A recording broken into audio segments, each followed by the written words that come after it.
Hey guys, Dr. Rebecca Warren here. I'm just gonna chat a little bit here. And I want to talk about something that's really important. I have coached hundreds of women and men. I specialize in thyroid health and in hormone health. And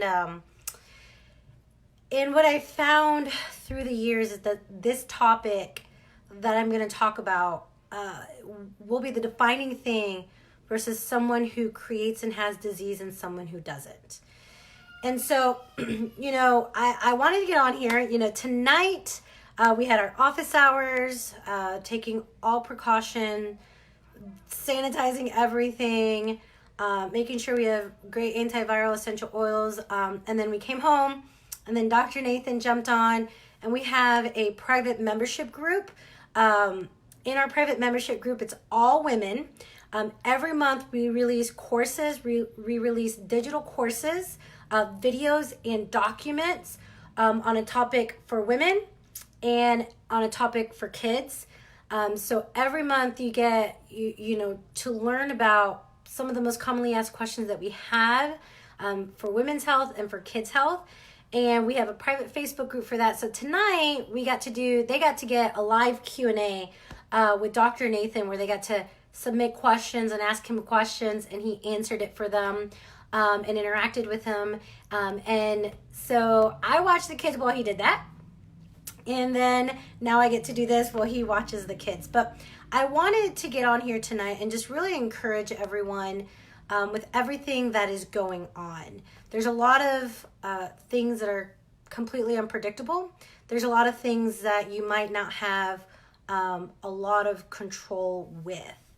And I want to talk about how to really protect yourself, your mind, your spirit, your body, and especially your health. And so when someone comes in to get coaching with me, I always get asked, especially the skeptics that are quite sure if I can help them, they always ask, well, what are your success rates? Like, what are your rates of people that actually get well? And there's three things that I have been able to put together in my mind, and I can think about specific situations where the three things that determines if someone can get well in my office is if they commit, if they go all in, if they follow recommendations. Number two, if they have a good support system. But the third thing is going to be the most important thing, and we see it over and over again in our office, is our mindset. If someone is hopeless, if someone does not believe that they can get well, if they believe the inner voice within their head, they don't get well.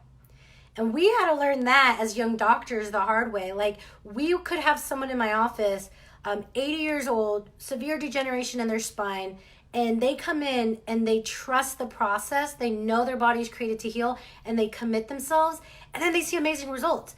And then I have younger women that are in pain, but they're just kind of stuck in this negative cycle, and they can never get well. They can never see a change. It's all about healing, is all about what's between your two ears. And I'm going to be transparent with you guys.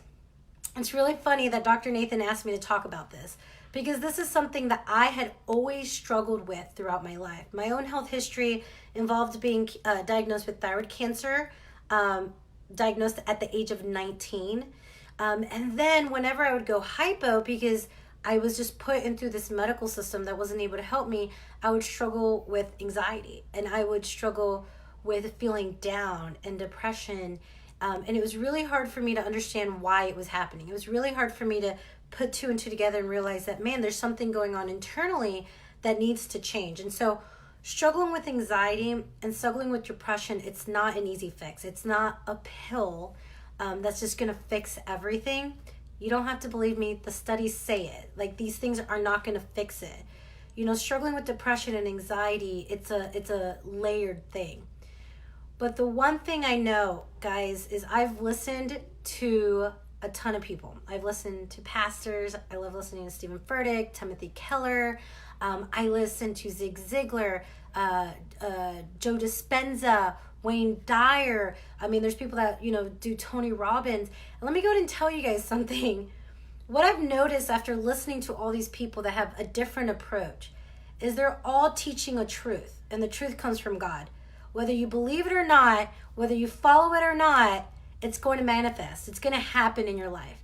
And the truth is this, that what your mind focuses on and what your mind believes will come to be. There's power in your words and there's power in your thoughts. And so I am a person that is DEFCON 7 or whatever. Like, if something's even going slightly bad, the whole world is ruined for me. And what I've noticed is that what I focus on, I attract. Whether you're listening to Zig Ziglar or whether you're listening to Dr. Joe Dispenza, guys, these are all people you should listen to if you want to get your mindset right. Spending quiet time, spending meditation. But whoever you listen to, the truth is always the same. Studies show it in quantum physics. You see it in business. You see it in health. That if you are not actively working on your mind before you step out of your room, you have already set yourself for failure. Because the truth is, the way that our brain works is we're wired from our experiences. And we tend to focus on the negative experiences, right? We tend to, and this is all ancestral, just so you know. In hunter and gathering times and Paleolithic times, if there was going to be something that was going to kill us, we're going to remember that. We're going to remember the bad things. We're going to remember the negative things because it was about survival then. But we don't realize that we do the same now. And if every day you don't wake up with a mindset, quiet time with God or meditation, spending the time to get your mind right, you'll get wrapped up in the negativity. And guys, I have a 4-year-old and a 2-year-old. Lord, if you don't get a second, even a second before your kids, you're already in sympathetic survival mode at the beginning of your day. And that sets the tone for the rest of your day. I say all of this because this is a scary time for a lot of people. My heart breaks, even here locally in Chattanooga, for all the businesses that have to close, a lot of businesses that don't know what's going to happen to them next month. And right now is the time where you can get really lost and hopeless and fearful. Come on, guys. That's why we have run out of toilet paper, because people are afraid. You see one person do something out of a panic and you don't even think about an explanation, you're going to do it. If you were walking down a hallway and 5 people were running in the opposite direction, you would turn around and run too. You probably wouldn't even ask. You're like, well, crap, everybody's running. I'm going to run too. This is a natural response. But if we're not careful, something that used to keep us alive since the beginning of human existence is something that's going to slowly kill us right now. Because stress and negativity creates and breeds disease. And so, you know, one of the biggest things that I have had to work on is that even in the midst of chaos, there's so many things to be thankful for and grateful for. And what you tend to see happen is that when you focus on the things that you're grateful for, when you focus on the things that are good, that are positive, and guys, I'm not a touchy-feely person. I'm not an emotional person. Like, I don't like, when I start looking at like meditation and quiet time, I'm like, oh God, like, oh my gosh, my mind goes 100 miles per hour. So if I can do it, you can do it. But if you can focus and put yourself in a state of gratitude, you'll find things to be thankful for. When you tell your mind, what I'm looking for is the good, you will find the good.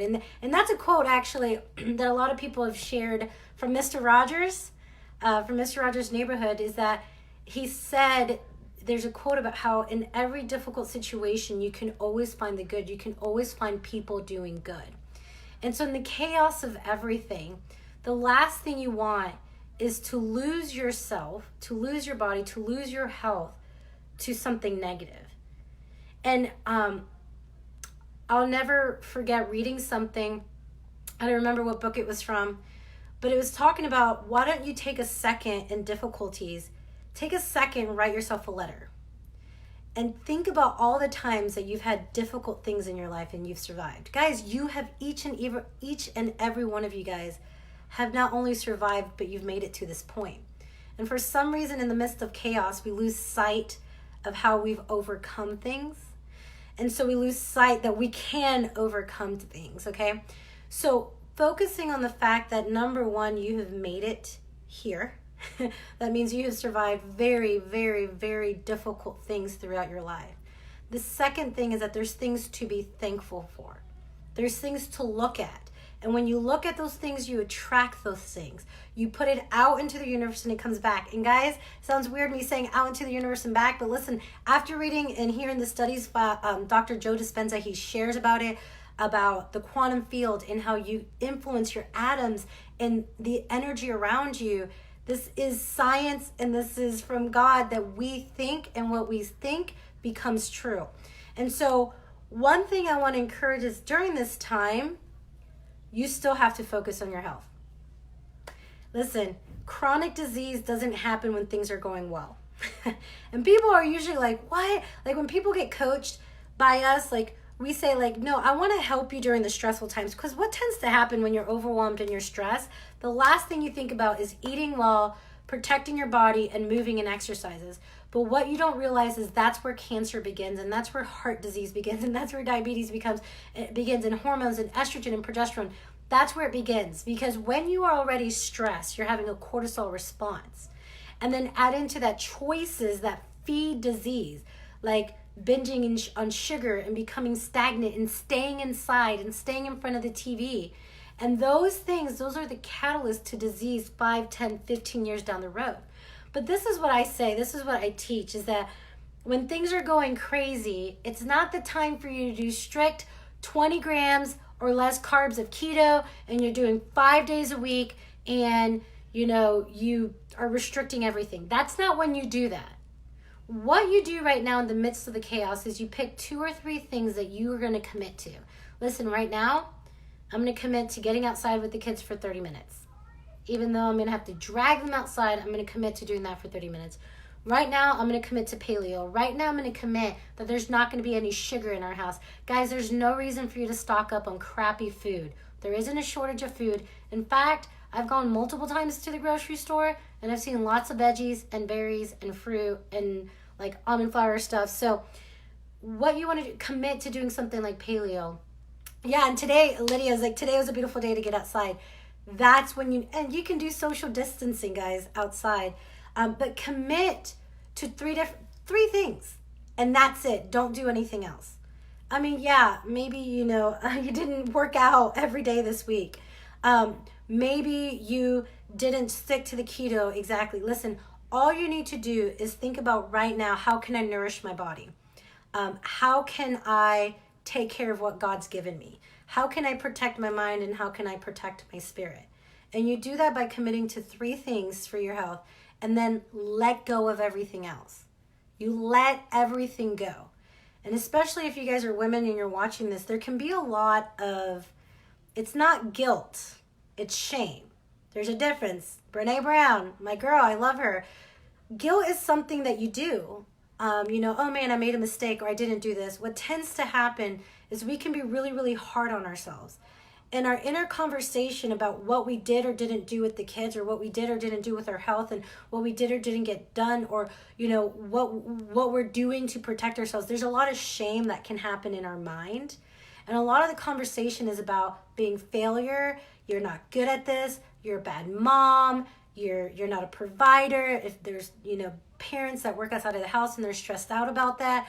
If you're not careful and you don't pay attention to how you speak to yourself, what you don't realize is you say statements of identification. You say stuff not, man, I made a mess. You say, I'm messy. Man, today wasn't a great mom day. Man, I'm a bad mom. And you'll give yourself all the evidence for it. So if you don't take a step back and listen to the conversation that you're having with yourself right now, you're going to create a lot of shame statements, a lot of identity statements, especially in the midst of this chaos and especially in the midst of this fear. And when you have identity statements of shame, identity statements about you falling short. Hey, Kelly, thank you for tuning in. If you make those statements, then that's who you are. And if that's who you are, then there's nothing you can change about it. Guys, now more than ever is when you protect your mind. Now more than ever is when you protect your spirit. Now more than ever, in the face of adversity, in the face of uncertainty, do you say, I know who I am and I know whose I am? Because you are on this earth for a reason and for a purpose.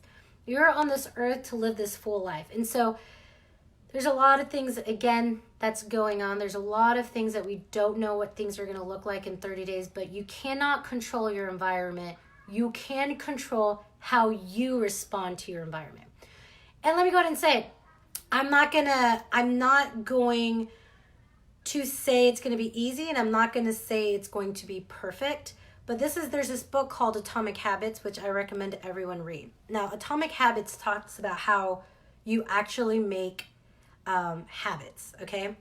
And what that means is Atomic Habits is they've done studies on if you do one small action consistently, it doesn't have to be big, you don't have to be all out, go all out. If you do one habit consistently, it's about consistency. It's not about doing it 12 times. It's not about doing it for 21 days.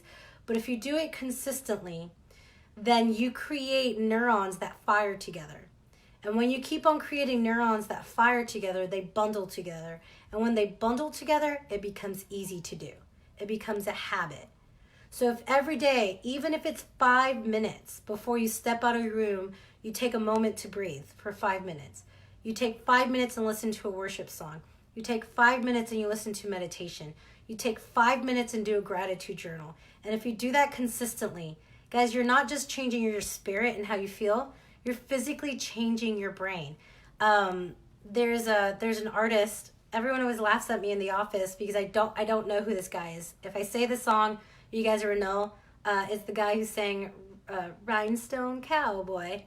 You know, okay, most of you guys would know. But anyways, so what's really interesting, an interesting thing about him is that he had Alzheimer's. And as you know, the last few years of his life, he started forgetting a lot of things. He couldn't remember with Alzheimer's a lot of really important things throughout his life. But a really unique thing about him is that he could remember all of his songs and how to play them. Even though the Alzheimer's, took away his health, deteriorated his brain, he could remember and he could still tour and play and sing his songs. When they looked at his brain and they did imaging and they looked into his brain, they saw the area of the brain of remembering like melodies in his songs was larger. It did not atrophy. It did not go down. So that's a physical representation of what the science is telling us, is that when you use a part of your brain consistently, you're not only creating a different body, a different spirit, but you're physically changing your brain. You want to know a really good way to fight Alzheimer's and dementia? Create new habits and stick to them. So during this time, what are some things that we're doing and what are we doing with the kids? I'll tell you this right now. We dance every day. That's what we do. Every single day we dance.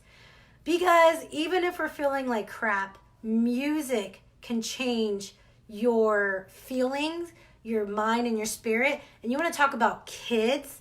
Kids do really great. 3 things you do with kids to change their attitude. Take them outside, dance, or put them in water.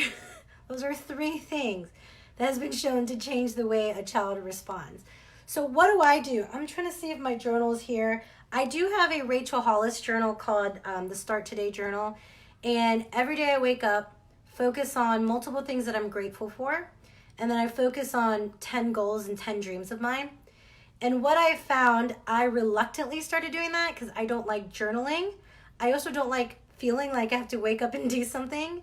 But I started doing that and I started doing it consistently. And what I found is in the midst of a chaotic day, I was looking for the things that tomorrow morning I could write in my journal. There's the sun shining today, and Lydia's like, thank you, God. Yeah, the sun was shining today. I was able to make a really good cup of coffee, which is a big deal for me. I was able to dance with the kids. I was able to see, people in my office whose lives have been transformed. I'm looking for that, even though in the back of my mind, I'm thinking, I'm so worried about everyone and their businesses, and I'm so worried for local restaurants. I'm looking for the things to be thankful for, and I'm looking for peace throughout my day.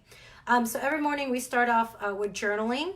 Dr. Nathan will always do like a podcast. He will, as long as the kids give him that chance to get out and straight do it. If he doesn't, he'll get the kids situated and then he'll do the podcast. So focusing on starting your day the right way. I will say this. Let's talk about adaptogens.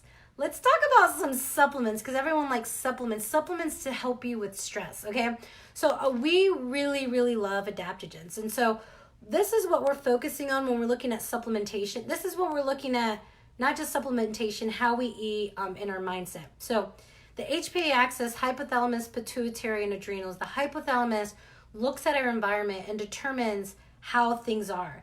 If things are stressful and overwhelmed, then you're going to go into sympathetic and fight or flight, and it affects all hormones in your body. But if you're safe and you're calm and you're not in danger, you're going to go into parasympathetic, which is rest, digest, heal, and function. And so our bodies have been doing that since the beginning of time to keep us alive, to protect us. That's how we've stayed alive as a human species. So the hypothalamus is looking at, am I safe or am I not safe? And let me go ahead and tell you guys, stress is stress is stress. Whether it's stress because you're literally about to fall off a cliff, or there's a tiger coming after you, or you're stressed out about finances, or you had a fight with your friend or your spouse or your sister, or you were exposed to a chemical, or you're eating sugar and junk food right now because you're trying to stock up. Stress is stress, and you have the same response to every stressor. What does that mean? You go into survival mode. That means your cortisol goes up, your adrenals start working overtime, your thyroid starts slowing down, your digestive system starts slowing down, your heartbeat changes, your heart rate changes, your blood pressure changes, your cholesterol changes. All of it changes because that's what happens in survival mode. So again, you want to understand how you create disease long term, how you feed things to show up 10 years down the road. It's in moments of stress that you establish that. It's in moments of stress where your body's every day waking up in survival mode. But what do we know about the HPA axis? The hypothalamus is looking for chances to calm down.